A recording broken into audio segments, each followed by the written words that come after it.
અમદાવાદમાં ઢોસાના ખીરામાંથી બનાવેલા ઢોસા ખાવાથી થયેલા મોત કેસમાં આજે નવો વળાંક આવ્યો. નમસ્કાર મિત્રો, હું વિપુલ પટેલ, શિક્ષાપત્રી સંદેશ ન્યૂઝ સત્યની સાથે. એક નજર આજના મુખ્ય સમાચાર પર. અમદાવાદમાં ઢોસાના ખીરામાંથી બનાવેલા ઢોસા ખાવાથી મોત કેસમાં આજે નવો વળાંક આવ્યો છે, જેમાં પોસ્ટમોર્ટમ કરવા માટે અહીં 2.5 મહિનાની બાળકીનો મૃતદેહ બહાર કાઢવામાં આવ્યો છે. આ ઘટનાની વિગતો મુજબ ચાંદખેડા વિસ્તારમાં આવેલા મારુતિ પ્લાઝા સોસાયટીમાં રહેતા વિમલ પ્રજાપતિએ ઘનશ્યામ ડેરીમાંથી ઢોસાનું ખીરું ખરીદ્યું હતું. તેમાંથી ઢોસા બનાવીને ખાધા બાદ અચાનક પરિવારની તબિયત લથડી હતી, જેમાં 3 મહિનાની રાહા અને 4 વર્ષની મિક્સરી નામની બાળકીના મોત નીપજ્યા હતા.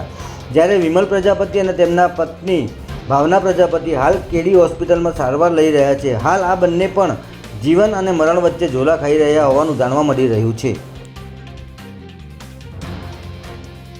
આ ઘટના બહાર આવતા જ ચાંદખેડા પોલીસે અકસ્માતે મોતનો ગુનો દાખલ કરી તપાસ શરૂ કરી હતી અને ખીરાની ક્વોલિટી જાણવા ઘનશ્યામ ડેરી પરથી સેમ્પલ લેવામાં આવ્યા હતા. ત્યારે આજે આ કેસમાં એક મોટો વળાંક આવ્યો છે, જેમાં એફએસએલ ટીમની હાજરીમાં 2.5 મહિનાની બાળકીના દફનાવેલા મૃતદેહને પોસ્ટમોર્ટમ અર્થે ફરીથી બહાર કાઢવામાં આવ્યો છે.